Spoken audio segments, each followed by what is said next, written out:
Welcome to the tutorial series, Gmax 1.2 for the beginning modeler, video number 20. The topic of this video is Finish the Fuselage. This is part 3 of a mini-series. The objective here is build the nose doors, as you see on the screen here, and build the pilot entry-exit door, which is right here, but you do not see on these 3 views, but I have other drawings that show it and pictures. So we're going to do that. My name is Milton Shupe, and we're trying to get this fuselage and all of its components completed before we move on to wings. So what we're going to do today is focus on getting these doors cut in using Boolean operation, and a box is a cutting tool. And then same with the pilot entry-exit door.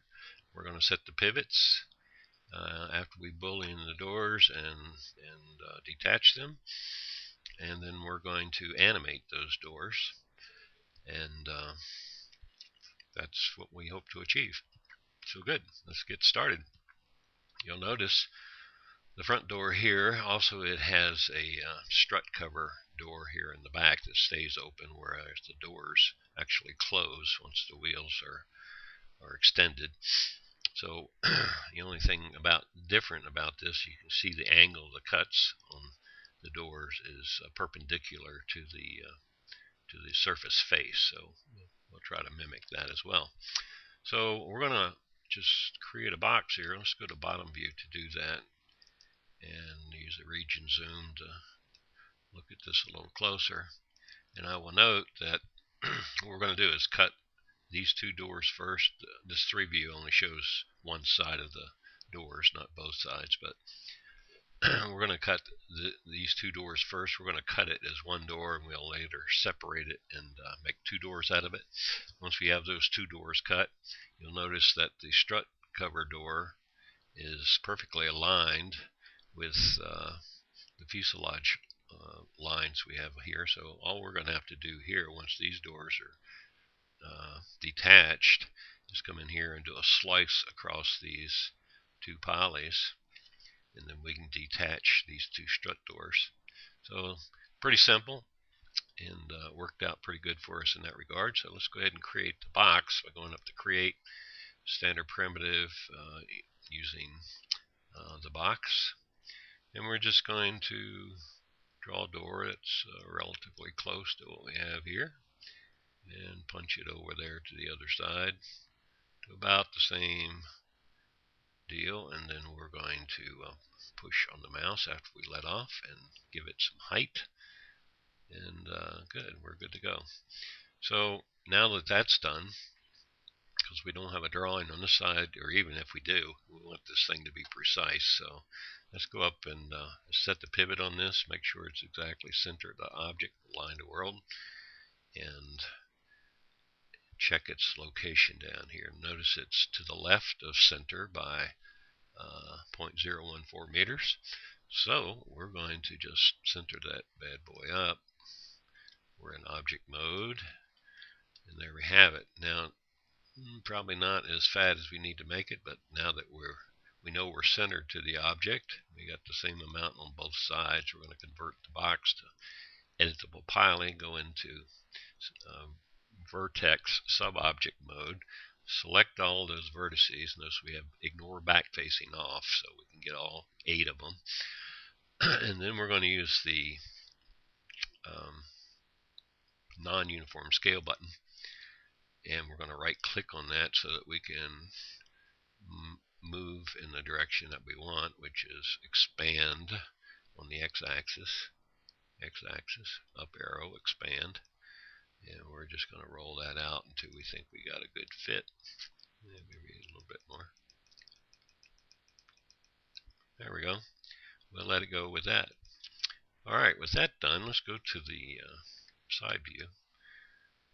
And we want, if you recall, that that cut was perpendicular to the surface of the surface, I should say. So let's just put an angle on this front cut here. It may be a little strong. off a bit here. Yeah, I'd say that's good. So now we have our box in position to do a Boolean. So we're going to do that right now.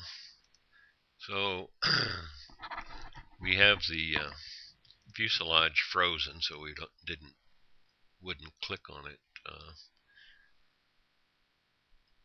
accidentally and move it. So we're going to unfreeze by name. Now we can select the fuselage. And we're going to go up to do the Boolean. Remember, the way we do that is click on the create, and come down here to standard primitives and change that to compound objects. Select the Boolean object type we want to do. And we're going to go with reference. Once again, this basically just does the cut and refine is what we select. And we're going to pick operand B, which is the box. And hopefully we got ourselves a cut. Now we need to go up and modify the fuselage, convert it back to poly. Now we can go look at the results. And you can see we've got a cut around the box here. That looks good. That looks good all the way around. So hopefully we're done with this box now. We'll just go ahead and hide that. If I can select it, we'll hide the box for now. We'll hang on to it just in case we need it. And we'll go back to select the fuselage and look at our work here. Oops, I think we need to select first. Select and do no damage. And sorry, missed the button. Come in here a little tighter. Now what we have, let's go to the side view, be a little faster, maybe.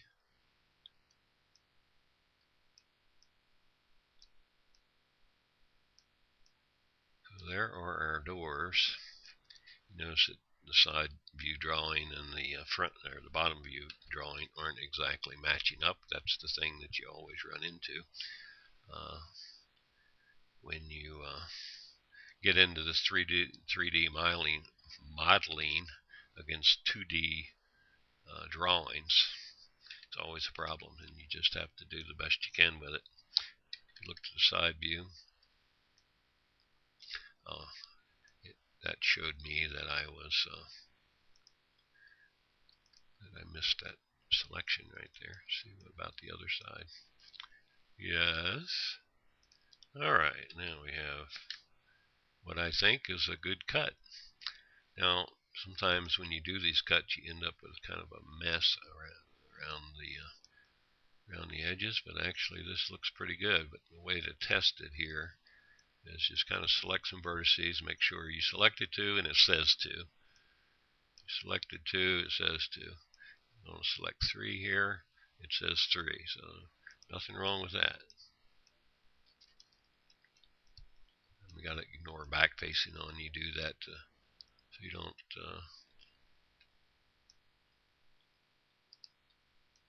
now in a situation like this where you've got cuts crossing each other or lines crossing each other, you're going to have this because that properly represents what is happening right here. And not sure how far these are apart, but they could be welded, but let's just leave them as they are.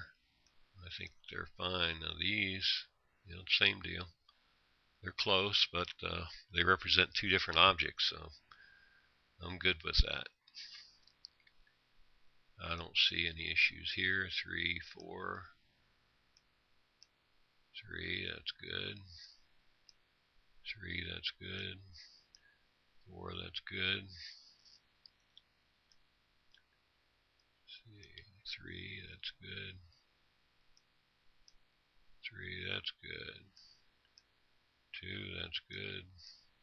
1, that's good. Okay, nothing to clean up here. We had a good clean cut, and we're good to go. So let's go back to the bottom view with the B key and E for the zoom in, and go back to polys. Now that we have this cut out, essentially we're ready to detach it. And we're going to call it, just leave it as object 1 is fine, because we're going to change the name once we break them apart. And we can go ahead and do that now, actually. Let's deselect the fuselage and go pick up object 1. And then we're going to select or deselect half of the polys here. And we're going to rename, we're going to detach and rename. This is the left center gear door, and because we're going to be animating, it has to be given a specific name, C underscore gear, and I usually say underscore door, and then give it a unique, because there's going to be other C gear door parts like brackets and what have you, so and we can maintain Gmax's requirement with unique names by appending an 01, and when it adds yet another one, it'd be 02, 03, etc. So we're good to go there. That door is detached. Now we can we still have object 1 here, so we can go ahead and select all the remaining booleans there. That's already detached, so we just give this a name of C gear door 02, and you can call these left, right if you wish. It's whatever, but the requirement is C underscore gear underscore. Anything else you put after that really doesn't matter. I use numbers because when you clone an object, Gmax will automatically increment any number that's a suffix to the name. So it's a good habit to get into, just appending a number at the end of your name, especially for animated objects, because those names have to be precise, otherwise they don't work in animation. So we have now a fuselage and 2 gear doors showing. So let's at this point, we may as well select those and link them to the fuselage. Fuselage owns those doors. So when we look now and we clear that link operation, and now that we look at it in hierarchically, you'll see that the doors belong to the fuselage. So good, that's the first step. Now that that's done, we can actually do the strut doors pretty easily. We need to select the fuselage, select these 2 polys, and we can see where the cut needs to be. So let's go ahead and do a slice operation. The slice plane up here, and it's never facing, I guess it is facing the direction I need it to face. So let's pull it down here somewhere close, and then zoom in with the mouse button, and we're going to do a slice right there. Slice we did. You can see the line there. So if we look at poly, or look at it closely, let's make sure we got a good slice. Looks good. We should have 3 vertices showing here. We do. So now let's go into sub-object mode, clear that selection, and let's go back to select and do no damage here, and hold down the control key and select the rest of these polys, and we're right up to the gear doors now. So we're ready to detach that. We can detach it as object 1 and go through the same process. And now we're going to move off the fuselage and select the object 1 doors to be. Then we're going to go into poly mode, and we're going to deselect 1/2 of that and detach, and we're going to call this C gear door strut. I'm going to do this backwards, but that works. Alright, and go back, and we already had that selected. Now we have what's remaining is the right door, so we can just go ahead and rename that C gear door. strut 02. Now, did I follow protocol when I named this? Yes, I did. Okay. So both of them look good. So now we have 4 doors. Yay. We've got a 4-door aircraft, and soon to be more, actually. But that's what we have. And one of the things we can do now, it's a little hard with it not animated, but it after animating it makes it a little different story. But we'll be able to see it better. So we'll go ahead and set the pivots on these doors. And that's kind of an intricate little process because it's kind of hard to see, actually. See if we can change lighting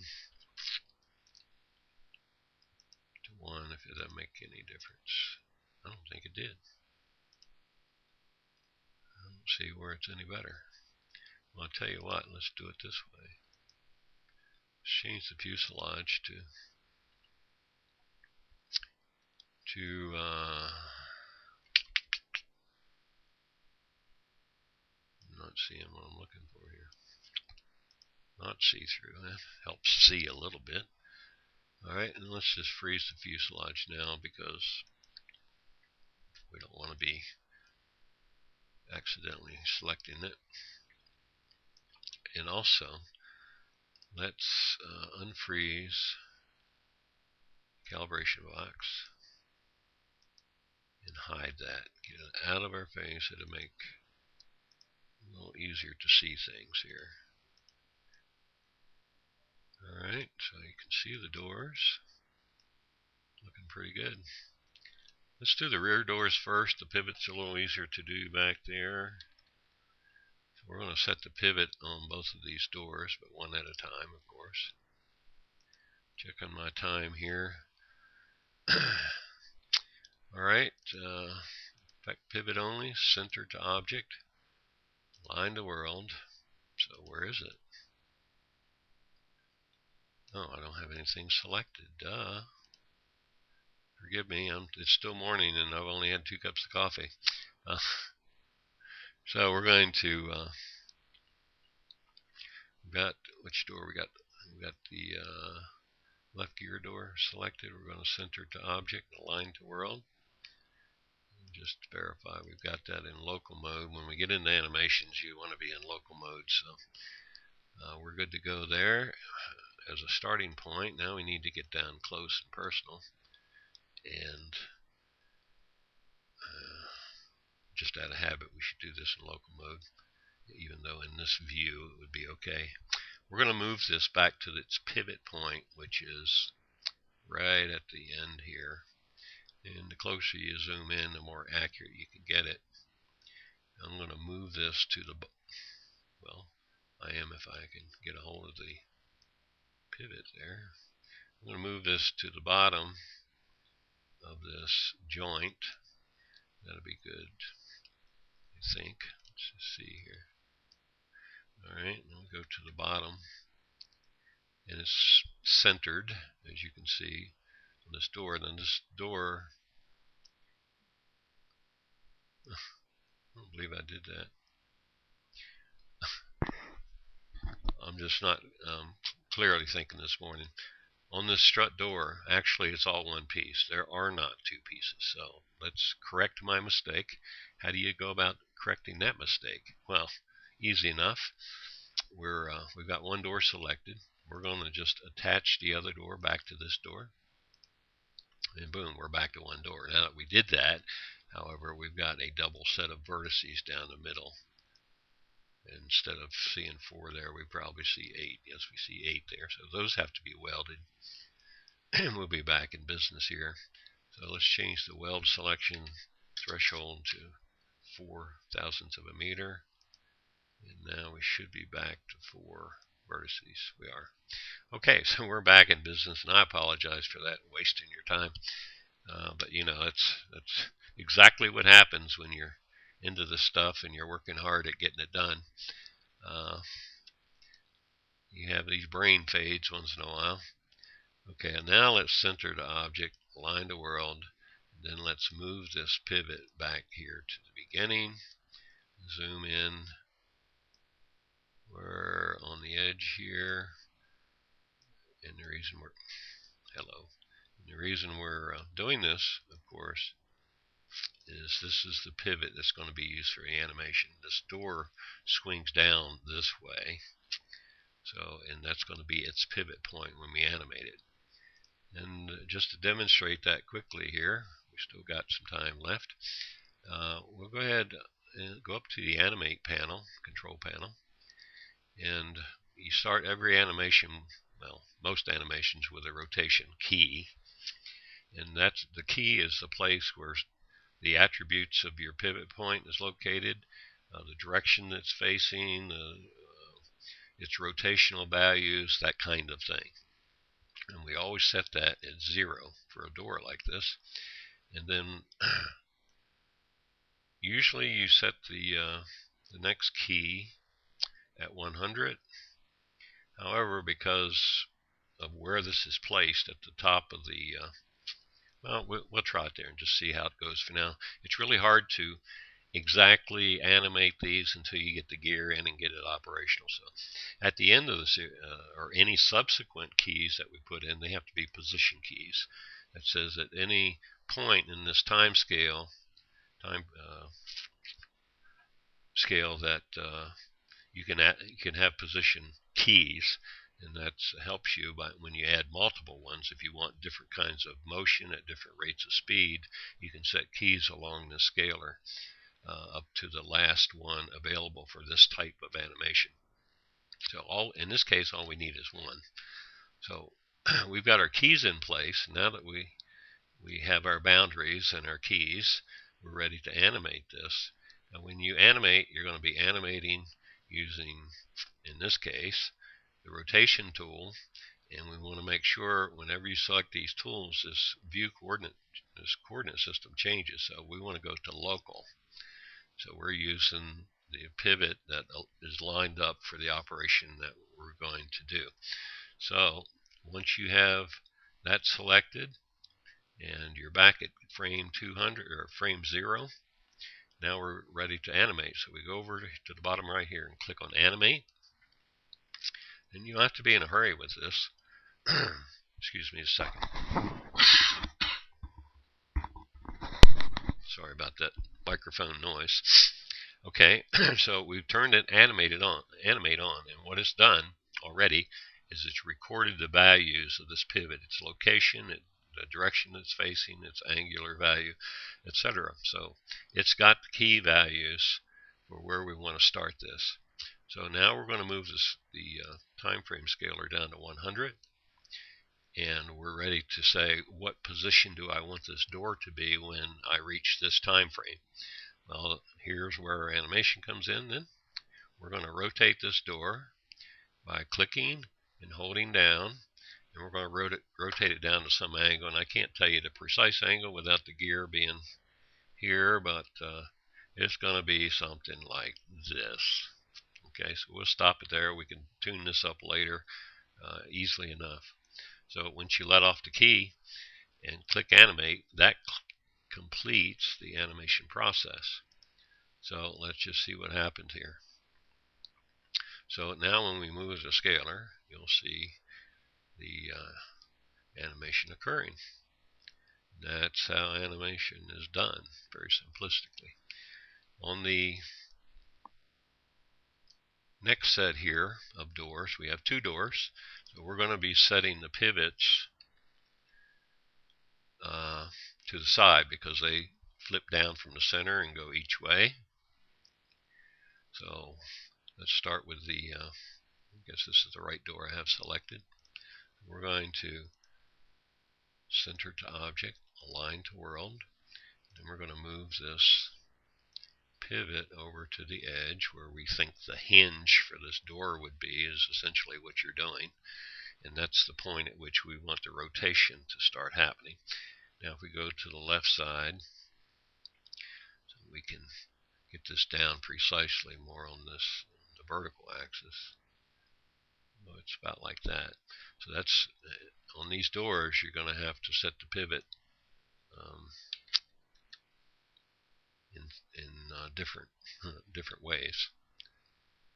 So we did it on the x-axis, we did it on the y-axis.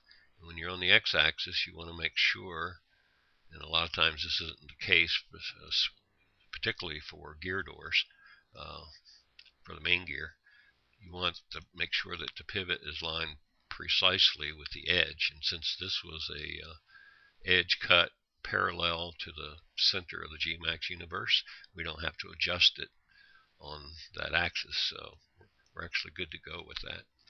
May as well, while we're doing this, go ahead and set the other side. So let's select that door and go to the bottom here so you can see what's going on. Center to object, line to world, and we're going to move that to the edge. Let's just zoom in here. Oops.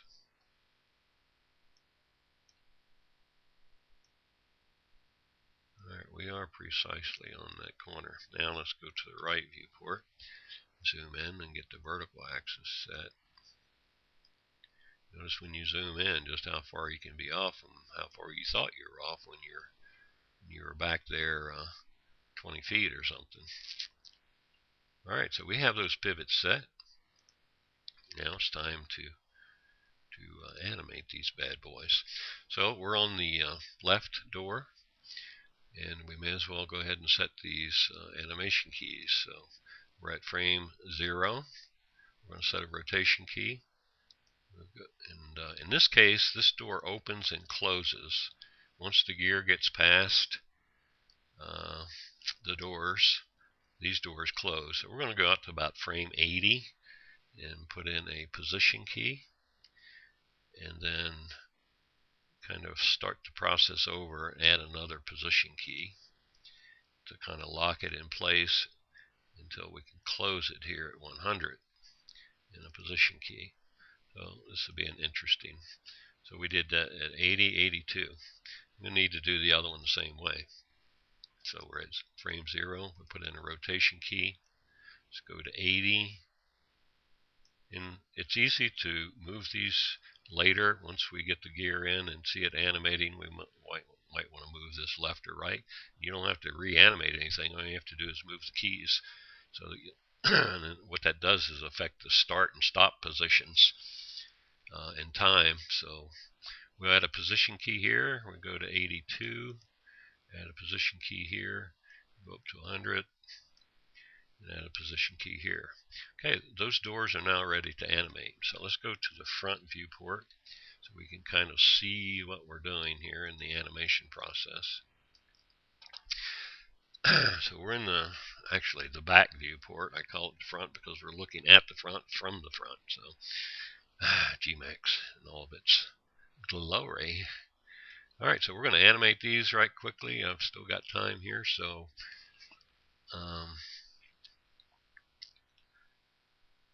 got our keys in place on both doors. Okay, we're going to select our rotate tool, and we're going to hit animate, and we're going to roll this out to the first marker, and we're going to rotate this bad boy. I'm going to figure out which way. Now, you notice I'm not rotating exactly the way I want to on that hinge, so we just have to undo that move, click off here, and back up. For some reason, we don't have our pivot precisely lined up with this door, so let's go to the bottom view and see what's really going on here. Sure looks like it's lined up. Oh, it's not lined up from the left, or yeah, see this? Okay, I got it. It's not lined up on this angle, so that's where I am wrong. These things happen. So what it's doing is rotating on this axis here, this y-axis here, and y-axis is not lined up with the door. So let's rotate this up. We're in effect pivot only.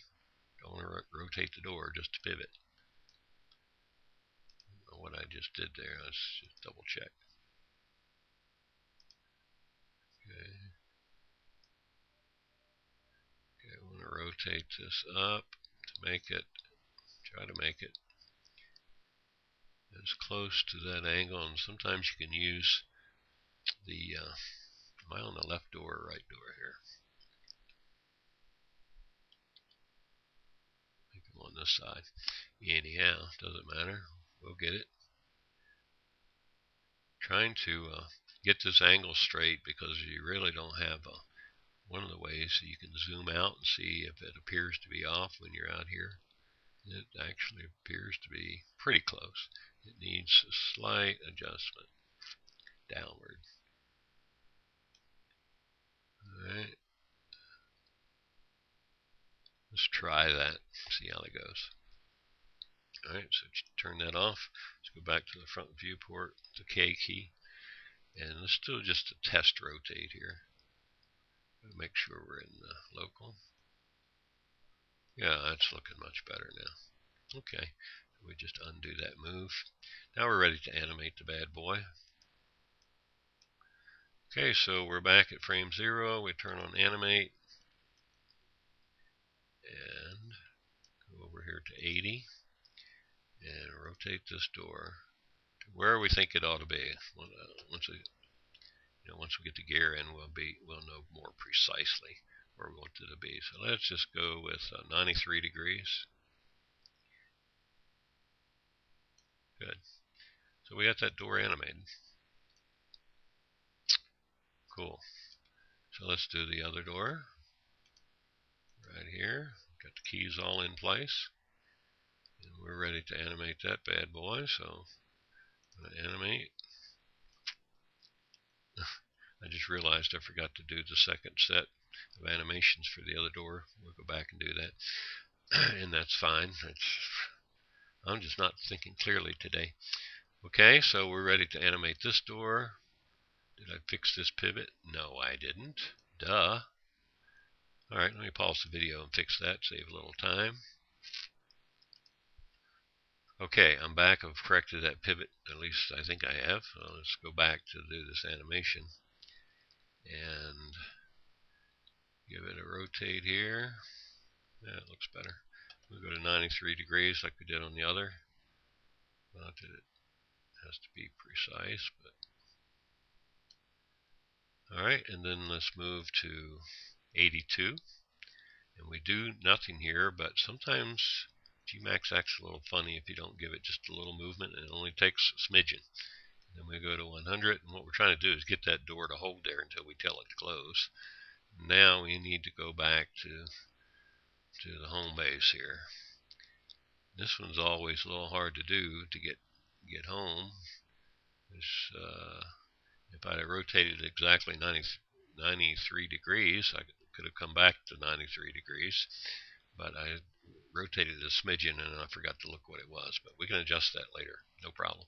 So that door is animated. So we wanted to get to 80 and hold briefly. Once the gear is passed, then we can close the door. That's the idea. So let's come back and pick up the other door.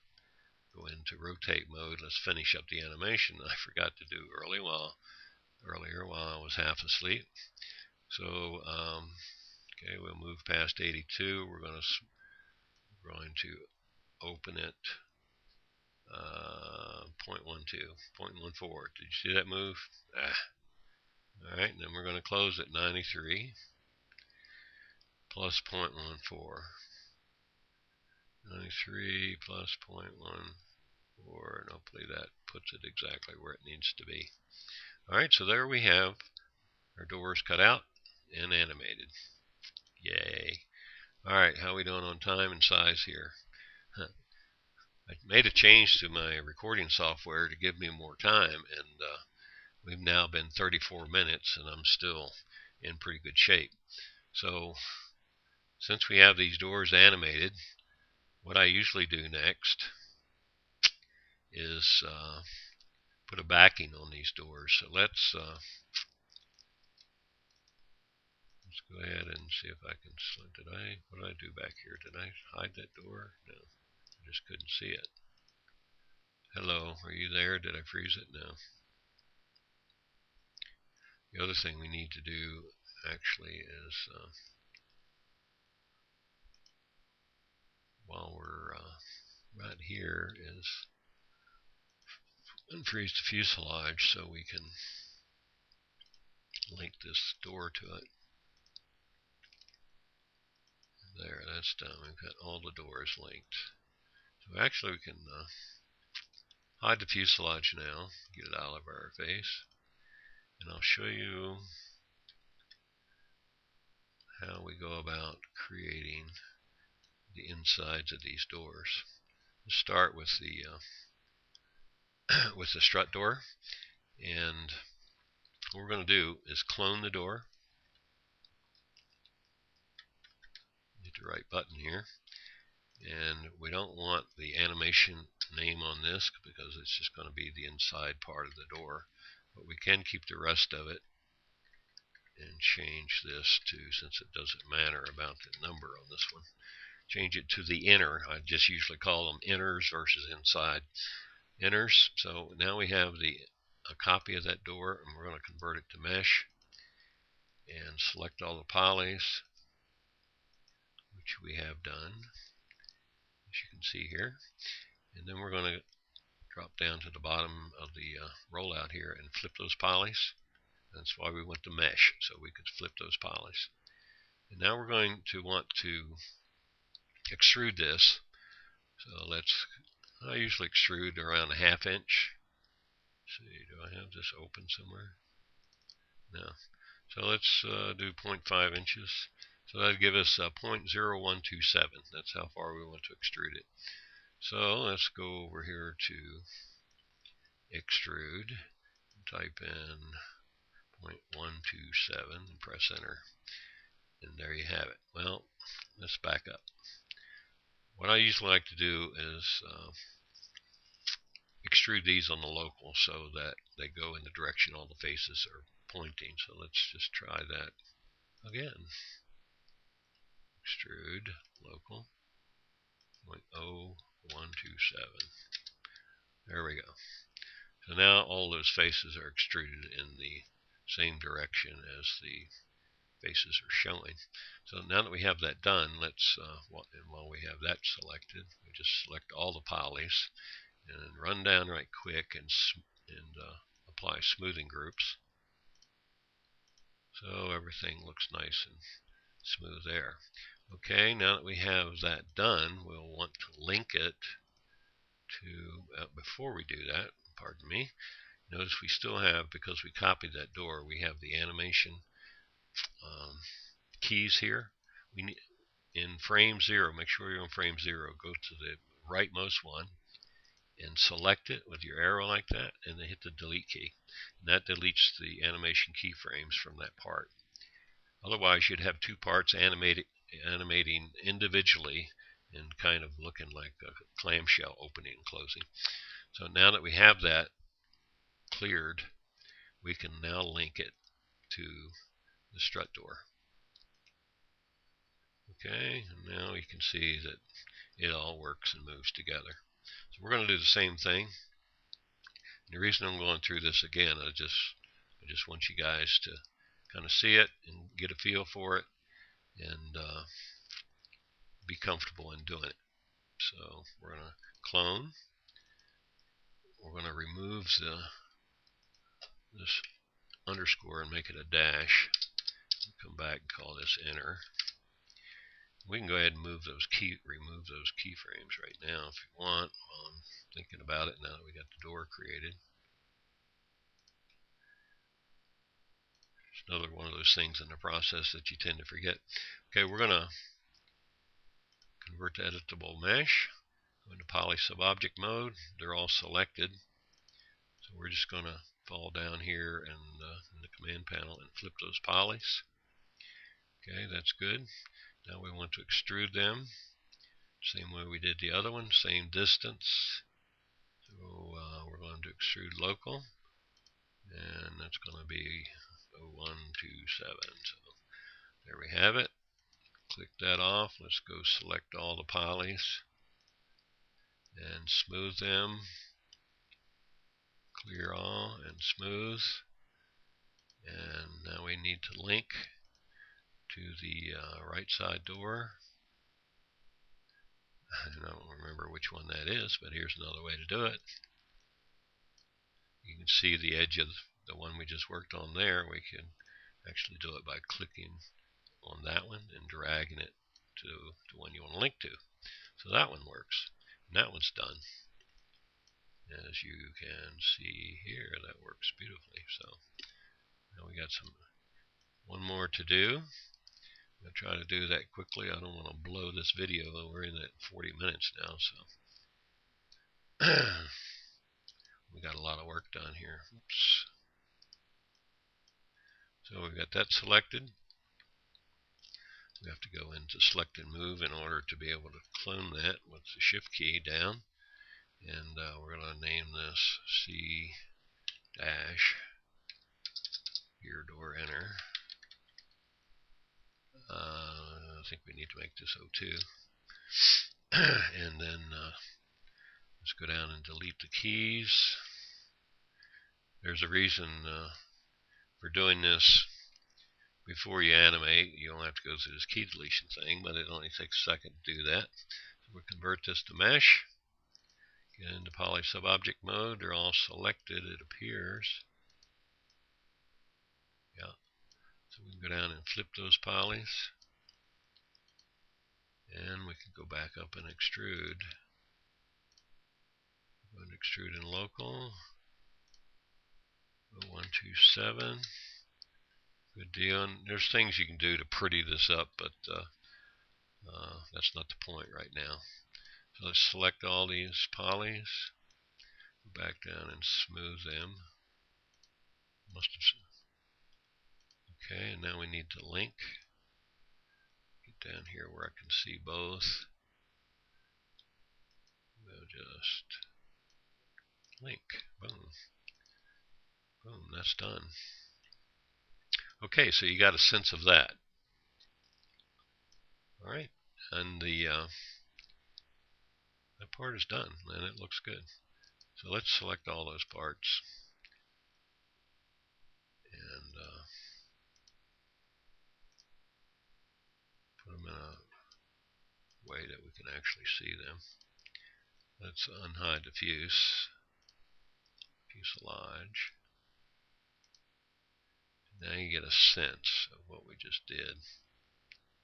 Well, wouldn't it be nice if we had inner fuselage walls? Well, I'll show you how to do that later. No problem. Now, we've gone on, 43 minutes here. The other door is basically the same process as this, no different. It's only one door, so it's really like the strut door. And the cut is kind of the shape of both of these, all these together, but it's really just one door like the strut door. And so I'm not going to bore you with that part of it. I think you got a good sense of what we need to do to go through cutting out doors and setting pivots and animating and creating the inside parts of those doors now. So I'm going to let it go at that, and I'll complete that process off screen, and we'll be done with this. Man, we shared a lot of stuff this time, and I went kind of fast because there was a lot to do, but I sure hope that it was beneficial in helping you see some of the new things going on here, especially with animating these doors, setting the pivots and animating and creating the back sides of the doors, all very important aspects of what we want to do here. So if you have any comments, post them down below, and I would appreciate that. And I'll be back in the next video, maybe to impart some helpful knowledge again. Okay, guys, have a good day, and thanks for watching.